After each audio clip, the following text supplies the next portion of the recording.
Assalamualaikum warahmatullahi wabarakatuh. Nama saya Nindya Tifazaro dengan NIM akhir 159 akan sedikit menjelaskan terkait alur dalam proses persidangan sesuai dengan KUHP atau Kitab Undang-Undang Hukum Acara Pidana yang baru beserta perbedaannya dengan KUHP yang lama. Dalam sistem hukum di Indonesia, hukum acara pidana memiliki peran yang cukup penting sebagai instrumen untuk menegakkan hukum pidana material. Selama ini, ketentuan tersebut diatur dalam Kitab Undang-Undang Hukum Acara Pidana atau KUHP yang berlaku sejak tahun 1981. Namun, seiring perkembangan zaman, muncul kebutuhan untuk memperbarui KUHP guna memperkuat pelindungan hak asasi manusia, meningkatkan profesionalitas aparat penegak hukum, serta menjamin proses peradilan yang lebih adil dan transparan bagi seluruh aspek masyarakat. Sistem peradilan pidana merupakan suatu mekanisme yang melibatkan beberapa lembaga penegak hukum seperti kepolisian, kejaksaan, pengadilan, dan lembaga pemasyarakatan. Menurut perspektif hukum acara pidana, sistem ini bertujuan untuk menegakkan hukum secara adil, melindungi hak tersangka atau terdakwa, mencapai kepastian hukum, dan juga mewujudkan keadilan yang substantif.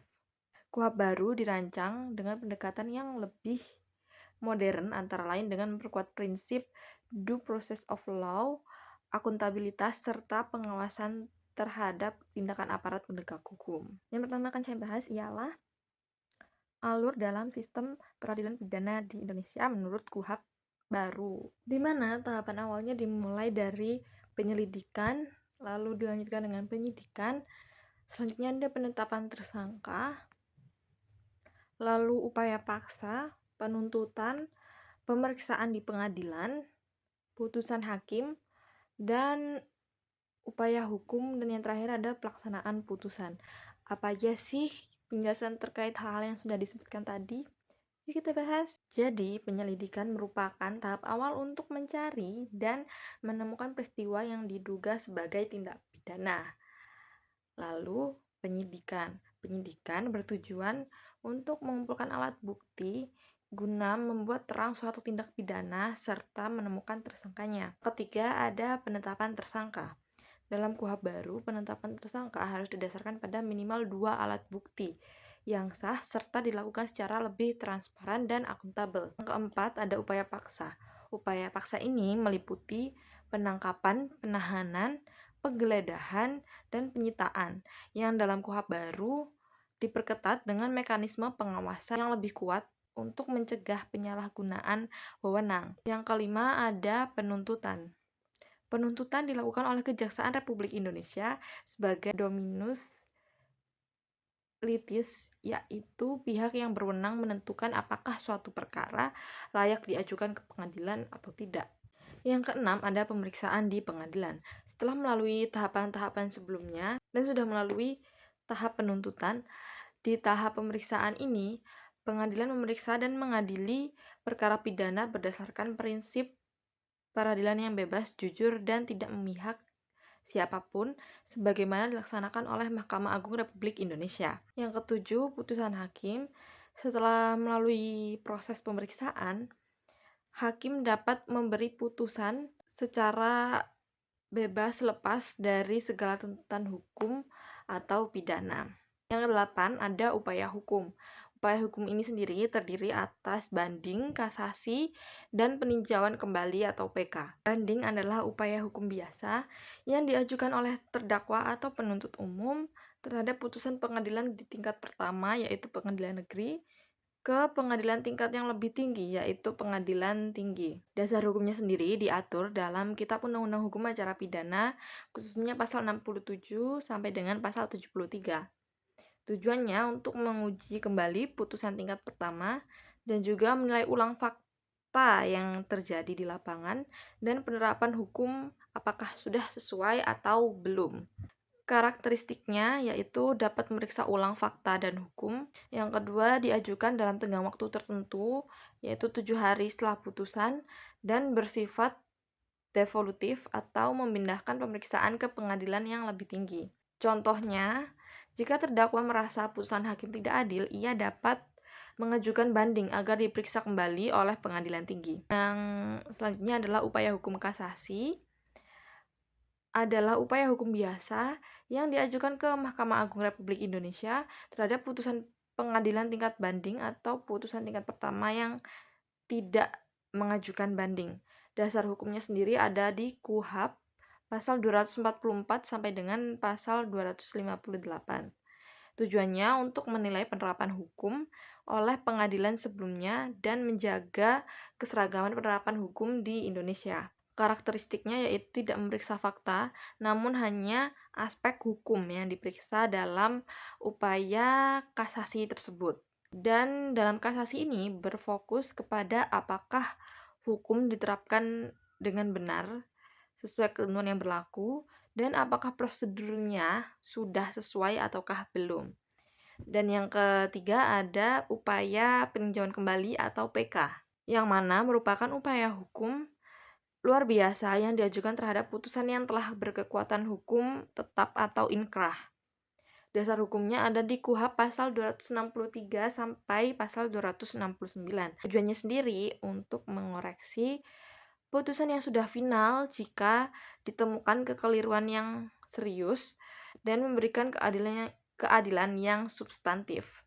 Biasanya alasan pengajuan PK ini ialah ditemukan novum atau bukti baru, lalu putusan mengandung kehilafan hakim atau kekeliruan nyata, dan putusan saling bertentangan satu sama lain. Karakteristiknya hanya dapat diajukan oleh terpidana atau ahli warisnya. Yang kedua, bersifat luar biasa, dan yang terakhir tidak dibatasi waktu secara ketat seperti banding. Dan yang terakhir dalam proses persidangan acara pidana ini ada pelaksanaan putusan, yaitu putusan yang telah berkekuatan hukum tetap atau inkrah akan dilaksanakan oleh jaksa sebagai eksekutor. Yang selanjutnya akan memasuki pembahasan yang kedua, yaitu terkait perbedaan kitab undang-undang hukum acara pidana yang baru dan lama. Apa saja sih aspek-aspek yang diubah di dalamnya? Yang pertama ada perlindungan HAM atau hak asasi manusia. Dalam KUHP yang lama, perlindungan HAM sebenarnya telah diakomodasi, misalnya melalui asas praduga tak bersalah, hak atas bantuan hukum, dan juga larangan penangkapan tanpa dasar hukum. Namun, pengaturannya masih bersifat umum dan belum memberikan mekanisme pelindungan yang komprehensif. Dalam praktiknya sendiri, sering terjadi pelanggaran seperti penahanan yang berlebihan, tekanan dalam pemeriksaan, atau keterlambatan akses terhadap penasihat hukum. Sedangkan dalam KUHP yang baru, lebih memperkuat perlindungan HAM secara lebih eksplisit dan operasional. Penguatan ini terlihat pada penegasan hak tersangka sejak tahap awal atau sejak awal pemeriksaan, yang dimana dengan adanya hal tersebut juga membantu hakim secara tidak langsung untuk mempermudah pekerjaannya. Selanjutnya ada pembatasan lebih ketat terhadap tindakan sewenang-wenang oleh oknum-oknum yang biasanya melanggar kode etik atau secara tidak sadar sedikit menyeleweng terhadap kode etik yang ada dalam pekerjaannya atau profesinya. Lalu ada penguatan prinsip due process of law, dan yang terakhir adanya mekanisme pengawasan yang lebih efektif terhadap pelanggaran hak-hak yang dilanggar oleh para penegak hukum itu sendiri. Dengan demikian, KUHP baru tidak hanya normatif, tetapi juga berorientasi pada implementasi perlindungan HAM. Yang kedua, ada pengawasan terhadap upaya paksa. Dalam KUHP yang lama, upaya paksa seperti penangkapan, penahanan, penggeledahan, dan penyitaan memang diatur, tetapi mekanisme pengawasannya relatif terbatas. Kontrol terhadap tindakan aparat lebih banyak bersifat internal, sehingga berpotensi menimbulkan penyalahgunaan wewenang atau abuse of power.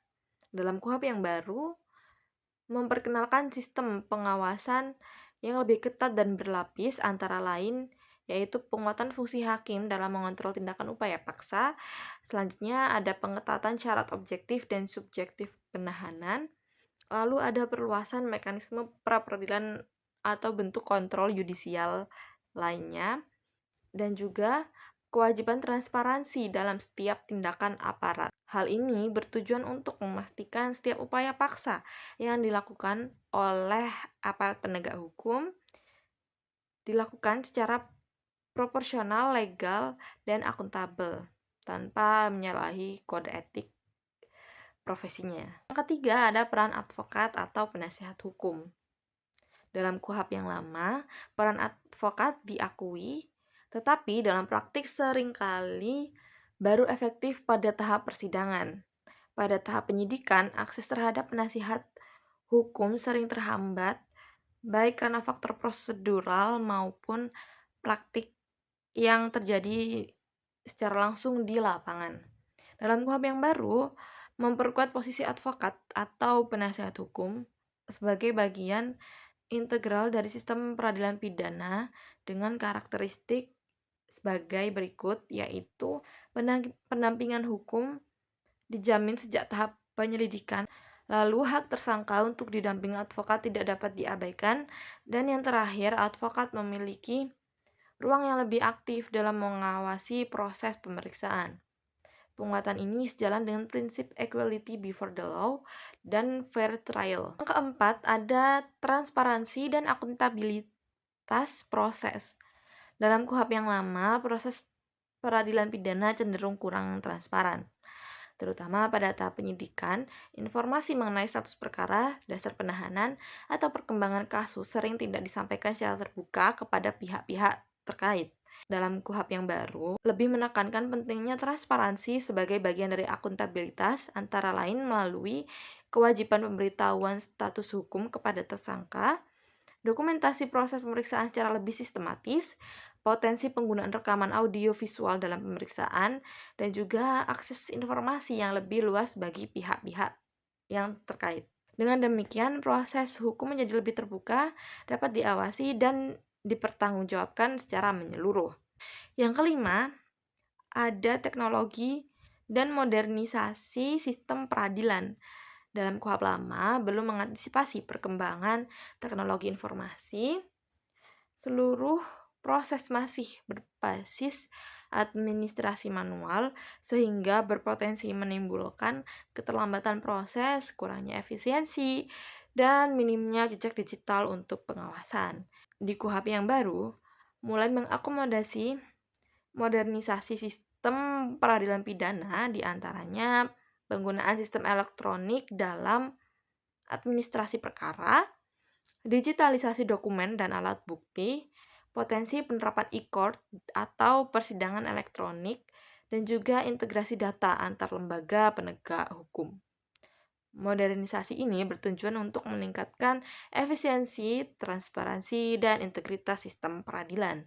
Implementasi KUHP baru tidak hanya berkaitan dengan perubahan norma hukum, tetapi juga menyangkut perubahan struktur, budaya, dan kapasitas kelembagaan dalam sistem peradilan pidana. Dalam perspektif hukum acara pidana, efektivitas suatu hukum acara sangat ditentukan oleh kesiapan sistem pendukungnya. Dalam penerapan KUHP yang baru, ada juga tantangan yang muncul, di antaranya ialah kesiapan aparat penegak hukum. Permasalahan utamanya, KUHP baru membawa perubahan paradigma dari crime control model menuju due process model, yang menuntut aparat penegak hukum bekerja lebih profesional, transparan, dan menghormati hak asasi manusia. Namun, dalam praktiknya, kesiapan aparat masih menghadapi berbagai kendala seperti kualitas sumber daya manusia yang belum merata, terutama di daerah, pemahaman terhadap norma baru yang masih terbatas, budaya kerja lama yang masih represif, dan potensi resistensi terhadap perubahan sistem. Di mana aparat penegak hukum yang dimaksud di sini meliputi Kepolisian Negara Republik Indonesia, Kejaksaan Republik Indonesia. Yang selanjutnya ada implikasi. Jika aparat tidak siap, maka norma KUHP baru berpotensi tidak terlaksana secara optimal, pelanggaran prosedural akan terjadi, dan kepercayaan publik terhadap sistem hukum menurun. Solusinya yaitu pendidikan dan pelatihan berkelanjutan bagi para aparat penegak hukum, standarisasi kompetensi aparat, dan juga penguatan kode etik serta pengawasan internal terhadap para aparat yang menjalankan tugas atau profesinya. Yang kedua adalah infrastruktur teknologi. KUHP baru mengarah pada digitalisasi proses peradilan seperti administrasi perkara, elektronik, dokumentasi digital, hingga kemungkinan persidangan daring. Namun, implementasi ini menghadapi kendala yaitu keterbatasan infrastruktur teknologi di berbagai daerah, ketimpangan akses internet antara wilayah perkotaan dan pedesaan, kurangnya sistem keamanan data atau cyber security, dan juga belum terintegrasinya sistem antar lembaga. Dalam implikasinya sendiri, proses digitalisasi menjadi tidak merata, potensi kebocoran data atau manipulasi informasi memiliki kemungkinan yang jauh lebih besar dapat terjadi, serta ketidakpastian dalam validitas alat bukti elektronik. Apa aja sih solusi yang diperlukan dari tantangan yang kedua? Yang pertama, ada investasi negara dalam infrastruktur teknologi hukum, ada pengembangan sistem terpadu berbasis elektronik, dan juga penguatan regulasi terkait alat bukti digital. Beralih ke tantangan yang ketiga, yaitu budaya hukum atau legal culture. Dalam teori sistem hukum Lawrence M. Friedman, budaya hukum merupakan faktor kunci keberhasilan suatu sistem hukum. KUHP baru menuntut perubahan budaya hukum dari pola represif ke arah perlindungan HAM, dari kekuasaan aparat ke arah akuntabilitas. Namun, tantangan yang muncul antara lain budaya mengutamakan pengakuan dalam penyidikan, kurangnya kesadaran hukum masyarakat, rendahnya kepercayaan publik terhadap aparat, serta praktik-praktik informal yang menyimpang dari prosedur hukum yang berlaku. Dalam implikasinya sendiri, norma hukum tidak berjalan efektif. Terjadi kesenjangan antara hukum tertulis dan praktik nyata di lapangan. Lalu, reformasi hukum menjadi stagnan. Solusi yang diperlukan antaranya edukasi hukum kepada masyarakat atau legal awareness. Yang kedua ada reformasi budaya institusi penegak hukum dan juga penegakan hukum yang konsisten dan transparan. Tantangan yang keempat yaitu koordinasi antar lembaga atau integrated criminal justice system. Sistem peradilan pidana merupakan sistem terpadu yang melibatkan berbagai lembaga. Namun, dalam praktiknya sering terjadi ego sektoral antar lembaga, perbedaan interpretasi hukum, kurangnya pertukaran data dan informasi, dan tidak sinkronnya prosedur kerja oleh aparat penegak hukum itu sendiri. Sebagai contoh, koordinasi antara penyidik dan penuntut umum sering mengalami hambatan dalam hal kelengkapan berkas perkara. Dalam implikasinya, proses penanganan perkara menjadi lambat, terjadinya bolak-balik berkas, inefisiensi dalam sistem peradilan, dan juga potensi ketidakadilan bagi tersangka atau terdakwa. Solusi yang diperlukan ialah penguatan sistem integrated criminal justice system, digitalisasi berbasis satu data atau single data system, forum koordinasi antar lembaga secara berkala, dan juga harmonisasi regulasi dan SOP. Yang terakhir ada perbandingan KUHP baru dengan sistem internasional. Pembaruan hukum acara pidana di Indonesia melalui KUHP baru tidak dapat dilepaskan dari pengaruh dan perkembangan standar hukum internasional. Dalam konteks globalisasi hukum, banyak negara melakukan harmonisasi sistem peradilannya agar selaras dengan prinsip-prinsip universal, khususnya terkait perlindungan hak asasi manusia dan peradilan yang adil atau fair trial. Yang pertama yaitu kesesuaian dengan International Covenant on Civil and Political Rights atau ICCPR. Indonesia telah meratifikasi ICCPR melalui Undang-Undang Nomor 12 Tahun 2005. Dengan ratifikasi tersebut, Indonesia memiliki kewajiban untuk menyesuaikan sistem hukumnya, termasuk hukum acara pidana dengan ketentuan dalam ICCPR. Mana ada hak atas kebebasan dan keamanan yang diatur dalam pasal 9. ICCPR mengatur bahwa tidak boleh ada penangkapan atau penahanan yang sewenang-wenang. Setiap orang yang ditangkap harus diberitahu alasan penangkapannya secara jelas dan terperinci dan berhak segera diperiksa oleh hakim. Relevansinya dengan KUHP yang baru ialah memperketat syarat penangkapan dan penahanan serta memperkuat kontrol yudisial terhadap upaya paksa. Hal ini menunjukkan kesesuaian dengan prinsip perlindungan kebebasan individu dalam ICCPR. Selanjutnya ada hak atas peradilan yang adil yang diatur dalam pasal 14, mencakup berbagai hak penting seperti hak untuk dianggap tidak bersalah atau presumption of innocence, hak atas pembelaan dan bantuan hukum, dan hak untuk diadili secara terbuka dan tidak memihak.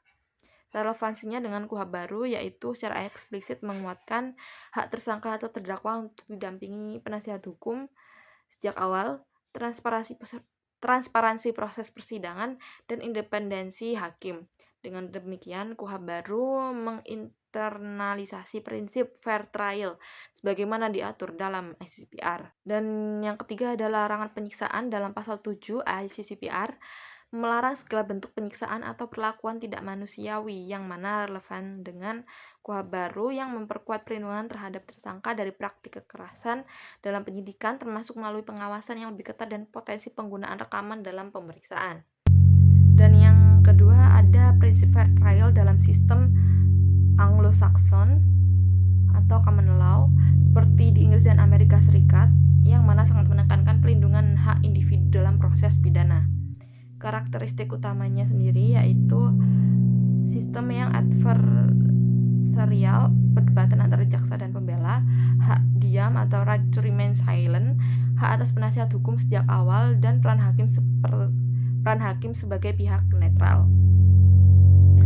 Perbandingannya dengan KUHP baru mulai mengadopsi beberapa prinsip tersebut, antara lain penguatan peran advokat dalam setiap tahap, penekanan pada keseimbangan antara penuntut dan pembela, dan juga perlindungan terhadap hak tersangka untuk tidak dipaksa memberikan pengakuan. Namun, Indonesia tetap mempertahankan karakteristik sistem hukum kontinental atau civil law, sehingga tidak sepenuhnya mengadopsi sistem adversarial. Dan yang terakhir ada harmonisasi hukum dan globalisasi.